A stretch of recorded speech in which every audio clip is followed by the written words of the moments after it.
Hello everyone, what's up with Doc Nona here at Ngipin Clinica Manila. Today I'm going to have a case, a very nice case which I want to share with you. But of course, I want to remind you everyone na hindi lahat ng mga cases ko ginagawa ko ng ganitong video. Kasi yung iba naman pwede nang i-post na lang yon sa Ngipin Clinica Manila na merong video. Pero this time kasi, before I install this on my patient today, gusto ko sanang i-share sa inyo itong sa mga prosthesis, which is yung fixed jacket crown. So, on the side, papakita ko on a slideshow yung close-up nito. So, ito ay napakagandang case kasi. Kasi ang situation nito is, meron siyang resin jacket crown before, years back, because hindi ko ni-recommend ang porcelain sa dahilang palaging sumasakit yung mga ngipin niya, and she is not from here, she's from a very far place.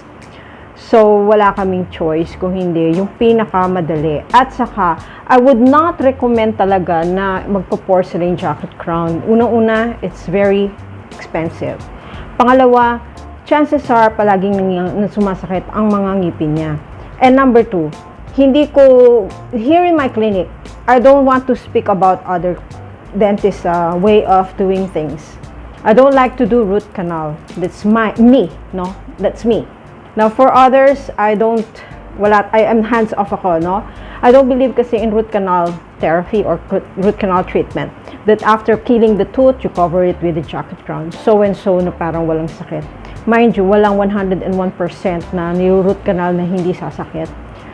Chances are nagkakaroon ng mga infection niya sa loob or nagkakaroon ng tinatawag ng perforation sa root apex. No, may mga cases na kasi dumarating dito na I really have to remove kung ano yung mga gutta percha o yung mga paper points na naiwan doon sa loob na nilagyan lang ng mga amalgam at nagkakaroon sila ng tinatawagan na apical cyst.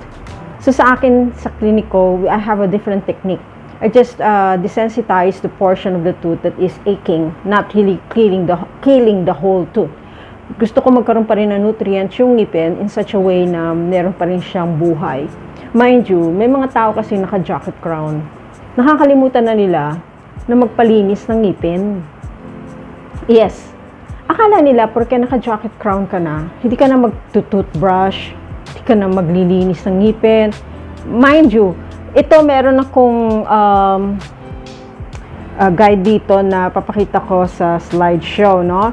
So, ang ngipin kasi na gina-jacket crown, pinaliliit yan. So, nire-reduce yan, especially kung porcelain ang gagamitin. Iba yung sa laminate, hindi masyadong sinisira yung ngipin.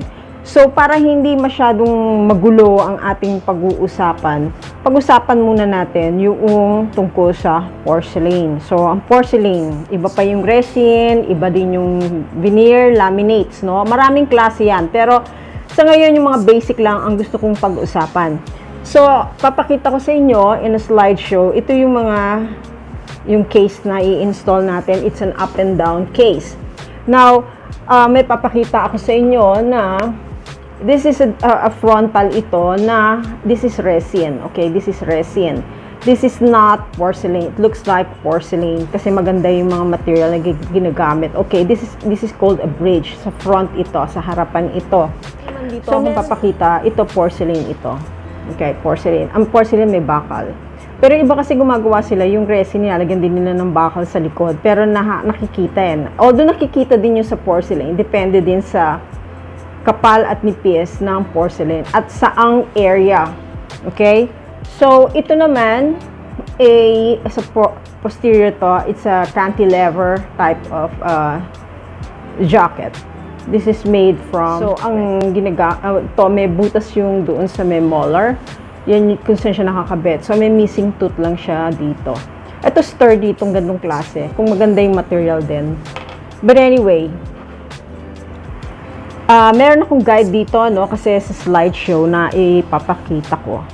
First, papakita ko sa inyo yung picture ng porcelain na sunod-sunod, na unilateral. Kung sabihin, individual siya, hindi siya dikit-dikit, no? So, meron dito akong picture na ipapakita na individually made yung kanyang porcelain, which is nasa posterior. Pag sinabi posterior, yung likod. Ngayon, meron din dito na may missing sa gitna. Okay, nakikita nyo na meron siyang ngipin sa molar and premolar, pero may missing sa gitna. Pero yan, magkakaduktong yan. Okay, now, may papakita ko sa inyo yung picture na yung ngipin pinaliit. Okay, may shoulder siya sa dulo, sa cervical. Yan ay ginagawa sa mga porcelain. Ang disadvantage kasi, pagka nagpa-porcelain ka, sobrang pinaliliit yung ngipin. Bakit? Kasi nilalagyan ng bakal yan, nilalagyan ng porcelain powder yan para kumapit yung porcelain doon sa metal. Mag-fuse sila, so para mas strong. So, ang tende kasi ng porcelain, pag porcelain lang, hindi kakapit, hindi siya strong, so mababasag siya.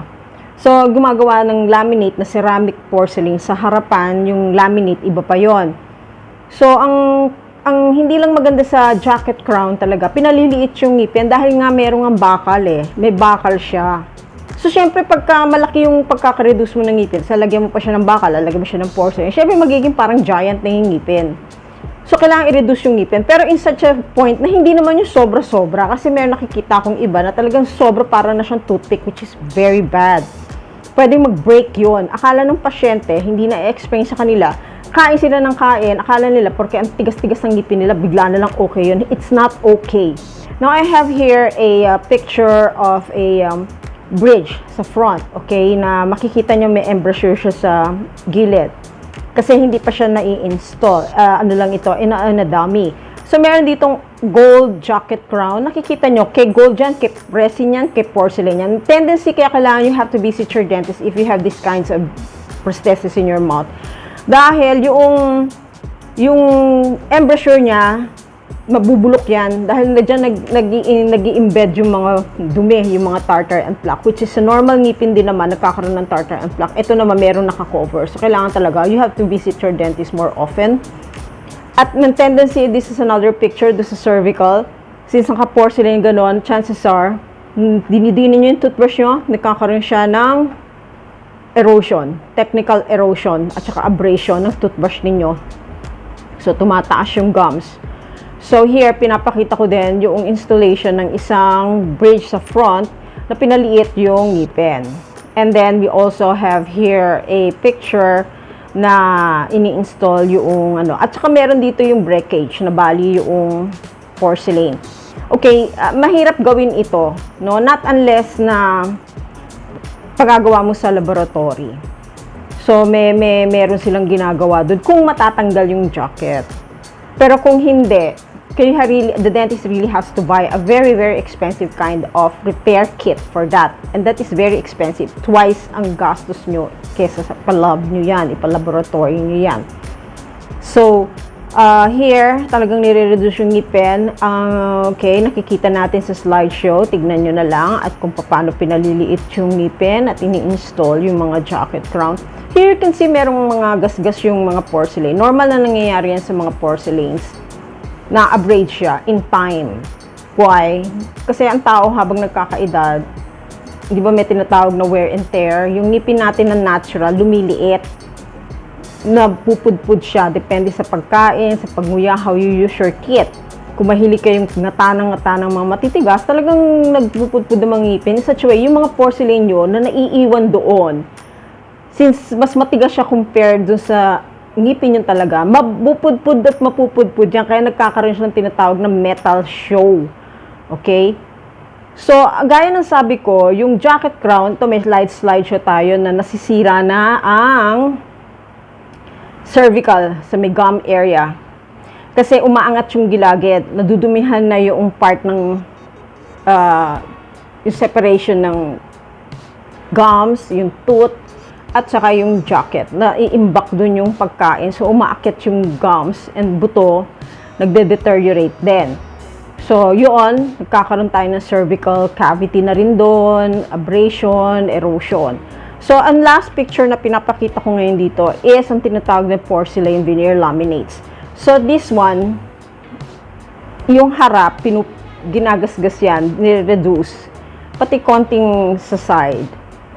So, here, it's either yung discretion ng laboratory individualized siya talaga normally individualized. So, dito nire-recommend pangkagat. Matutuklap ito kasi wala tong bakal. At ito yung decoration lang. Tsaka kailangan talaga super alaga to, na talagang pabalik-balik ka sa dentist, no? Hindi nyo pwede talaga ipangkagat ito. Dahil ito ay nakadikit lang sa harapan at sa tabi. Yun yon. So anyway, papakita ko sa inyo na nilalagyan ng jacket crown na merong bakal sa loob. Ito yung case na ikakabit natin mamaya. Okay? Confidential ang patient. So, ito na lang kasi maganda kasi yung case kaya sinishare ko lang sa inyo. Here, this is a dummy. Now, if you take this out, this is porcelain. Okay, this is porcelain. There's metal inside. If you take a closer look, meron siyang tinatawag na dowel post pin. Yes. Yan ang ginagawa natin sa mga ngipin na putol na. I can do this on a live tooth. Yes, I can do it. I have my own style. Hindi ko kailangan anesthetize yung patient. So, merong ito, nagagawa rin to sa mga ngipin na naka-root canal na. Okay? Kita nyo, may tornilyo siya sa loob. So, ikakabit natin siya. Okay? Now, meron dito, ito, kung magtataka kayo, bakit siya may mga tornilyo. Yan, ginagawa yan years and years back, pero I would not recommend that. No, hindi na natin ginagawa ngayon yan. Mga post pins yan eh. So, sinishare ko lang sa inyo itong mga cases na ganito.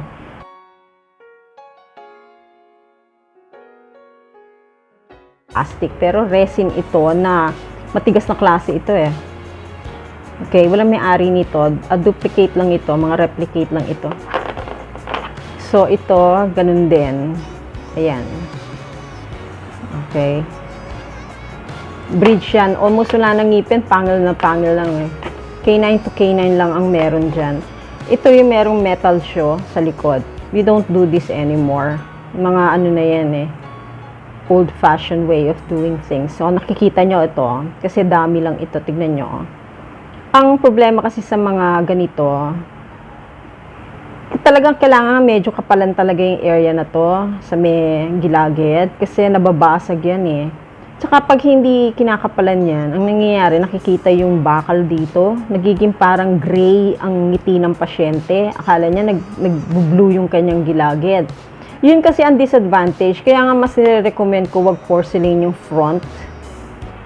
Mag-ano na lang tayo, mag-resin, yung parang ganito, para walang baka, wala lahat, tapos ito niyayakap mismo ito ng balat ng ating gums.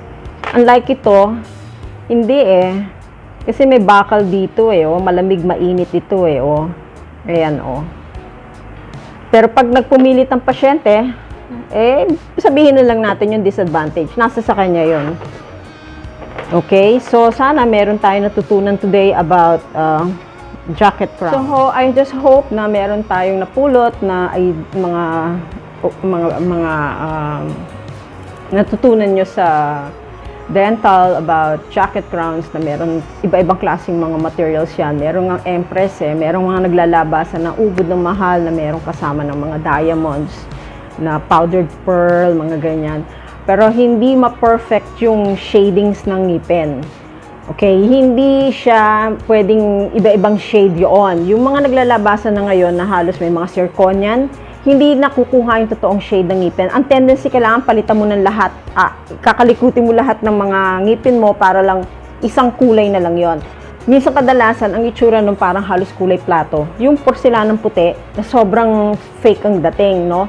Or it's either super dark, super yellow, super white, ganun ang kanyang mga kulay. I would still go for the basic, yung dati, kasi ang napakadaming shades yun. And I will show you. Sinasabi ko na, tawag dito na shade guide. If you will notice, may mga numberings yan. Okay? Inilalapat natin sa tabi ng ngipin ng pasyente yan. So, ito, sa ganitong klase, yung basic na napakamagagandang materials, iba-iba ang shadings niyan. Ngayon, pag hindi talaga makuha yung kulay ng ngipin, talagang kakaiba. Kung magaling ang laboratory nyo, nagmi-mix sila ng color. Pero mind you, walang 101% na parehong-pareho ang kulay ng ngipin. Dahil unang-una, porcelain ito. Hirap mag-mixed. Okay, swertihan na lang kung matapat na parehong-pareho ang kulay ng ngipin. So here naman, I want to show you, ito naman sa resins ito. Dito tayo kumukuha ng shade, okay? Tinitimpla din yan, itong resins na to. A dentist and a laboratory has to work hand in hand, even if the laboratory is very excellent, but the dentist is very poor in craft. Then it's not gonna work. If the dentist is very good and the laboratory is not good, then it's a flop. So both has to be at its best. So thank you, Sir Chun, and I'm very glad and very, very lucky to have found you. Thank you. Hello. Once again, I just hope you learned something today about prosthesis and fixed bridge, which is the jacket crown, and there are porcelain and resin and others. So I just want to emphasize there are two different kinds of cement that you put on your jacket. But anyway, I just want to emphasize there are two kinds of cement, which is the acidic emission, which is the acid emission, and the sodium fluoride emission. I use here sodium fluoride emission, which prevents tooth decay. The only disadvantage using sodium fluoride emission is the jacket crown easily dislodges after a few years if the fluoride has already expired. But then there is also an advantage. You get to check the tooth na kinoveran nung jacket, and you will find out na hindi siya bulok. Unlike the acid emission, till death to us part na yon, and you just don't know what happened to your tooth. And one of these days, bigla na magbe-break your tooth because it's already super duper bulok na siya. So, and I also want to tell everyone, it's not because that you're having a jacket crown and your tooth is fully covered, you won't get bad breath, mind you. Most especially for those tooth na ni root canal, it's a dead tooth that you're having there in your mouth that you're just keeping it. It's like a cadaver, a zombie tooth that you're keeping in your mouth, and definitely foul odor comes out from that area, which is from your breath. So you really need to get to see your dentist more often, and you should be taught how to really clean your jacket crowns. So once again, I'd just like to say thank you for watching my video, and see your dentist, whoever your dentists are, and make sure that you brush your teeth the right way and with the proper kind of toothbrush and bristle that you're going to buy in the market, and the proper kind of toothpaste. Please refrain from toothpaste with bleaching agents. You're just destroying your teeth. Go for your natural color of your teeth. So I have to say goodbye for now, and I enjoyed teaching you how things about jacket crown. Have a great day. Bye.